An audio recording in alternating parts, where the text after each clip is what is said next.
It's a 4:15 in the morning, and I'm headed down to pick up my camper box.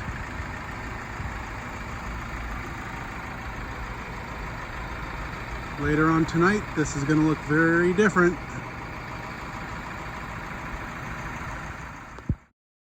So the build began just over a year ago, and the concept was to put a removable habitat box on a Mitsubishi Fuso. This is the concept drawing that Quaid and I came up with.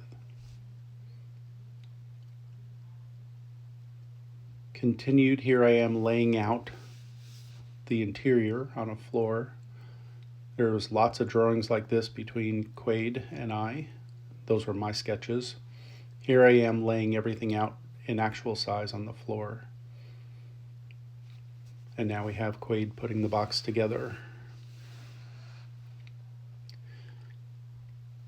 One thing I wasn't aware of in stepping into this project is how much forethought you had to be into it with where everything was going to go when you were finished.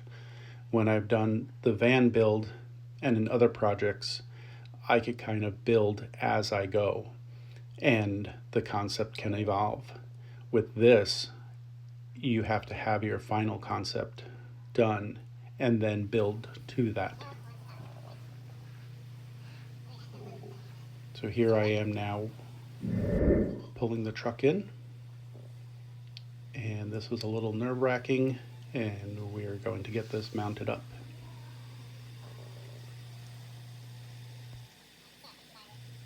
I've never loaded a truck bed camper onto a truck before.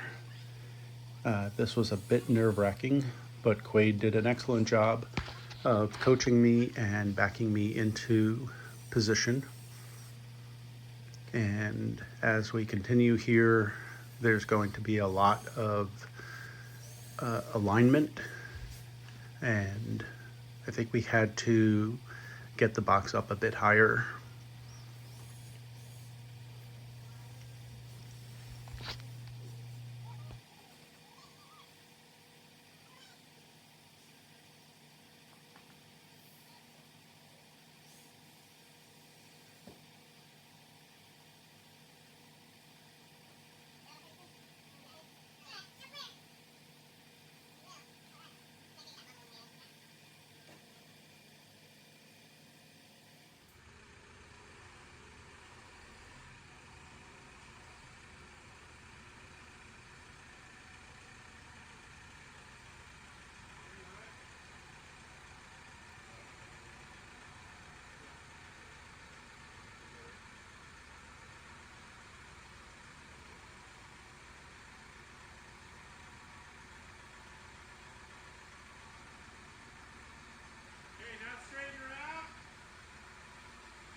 One thing I learned very quickly is that this is more than a one-person job. Even with my cameras, backing in and getting this set took a lot of precision, and it's definitely a two-person job. So I'll have to keep that in mind in the future when I am on a job site where I remove the habitat box.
because we're not fully built out yet, and I don't have the electric hooked up into this camper box, we are using drills to run the jacks up and down.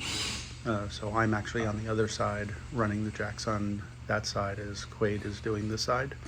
This will all eventually be done by a control box where they are all raised and lowered from a single point.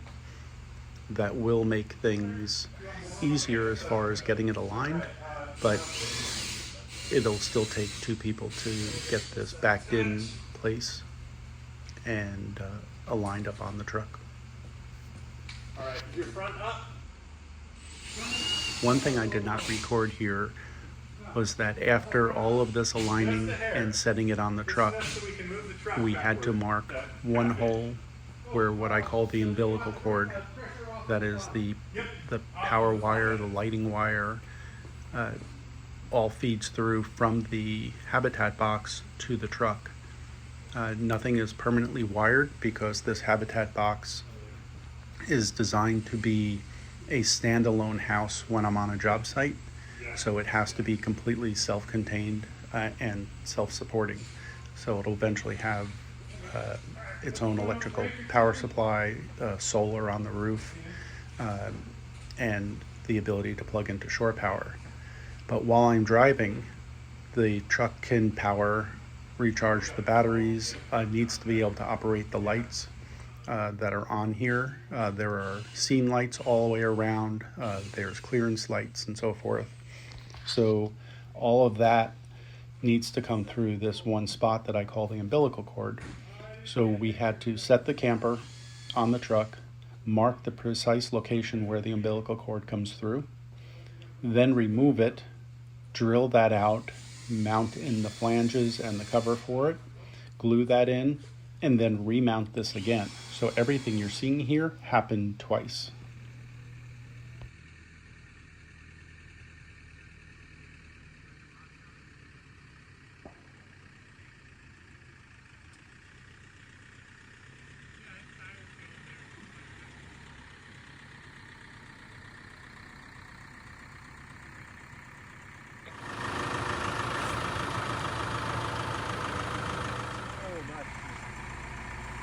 Design behind figuring it all out. Oh my god. Design, fabrication. I think building the box is probably the easiest part of the whole thing. So you just heard Quaid and Zach there talking about the design and fabrication of what it took to get to this point. And I can't even begin to explain the number of details, the number of tasks, the number of problem solving we had to do back and forth over the phone, over the internet, in person.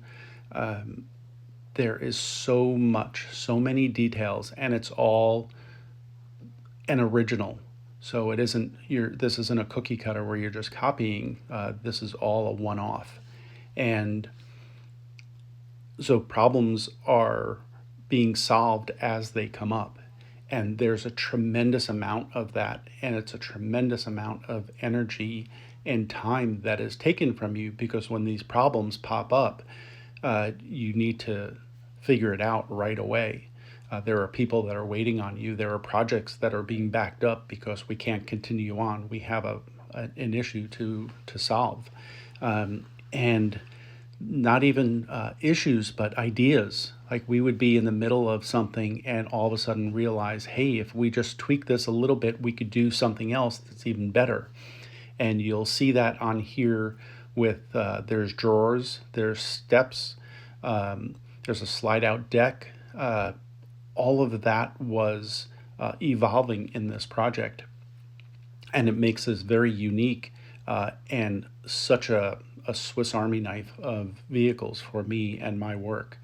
And there is a huge sigh of relief that I can now breathe, knowing that we are past that point.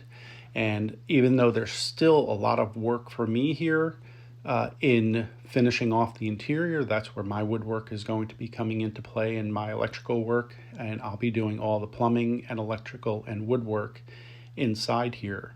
But there's not other people that are being held up by it. So the urgency is a little easier to deal with. We did it! We did it! Well, it's been a little over 19 hours since I left Bellingham, Washington with a flatbed truck and came back with the shell of my new and future house.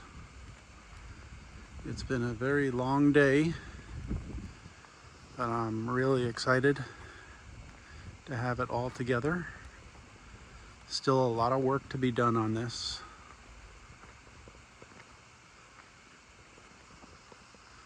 But here's a little walk around. It's almost midnight here. I left at about 4:15 in the morning.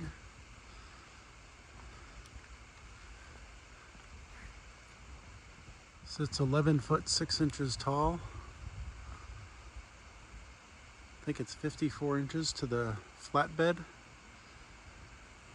Rides beautifully. Well, I'm calling this a very successful day. Well, thanks for watching. This has been quite a journey to get here. There's still a bit more work I need to do that's going to be coming up in about a month or two. Still a lot of systems that need to be hooked up.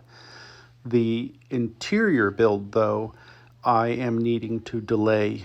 So I'll be living in this shell as I travel around the country for my work for anywhere between 6 months to a year before I actually start doing the interior build. If that changes, which I hope it does, but I need to get back to work and I need to start earning some money so I can get money to put into this interior. We have a full electrical system, plumbing system, all the solar on the roof has to go in there. These are all very expensive systems. And then on top of that is the actual build out of the interior, all the cabinetry work. And so I'm going to take a break on getting to that part, and I'm just going to complete some of the systems we have right now, which is the Viair air compressor system. We need to get that finished, and by we I mean me. The dash, right now I'm waiting for some fabrication pieces coming in on that to complete the whole new dash layout, and then custom making some interior seats and getting those installed. All of that is going to be coming up sooner than the interior build out. But I'll continue posting these videos, and I really appreciate everybody following along.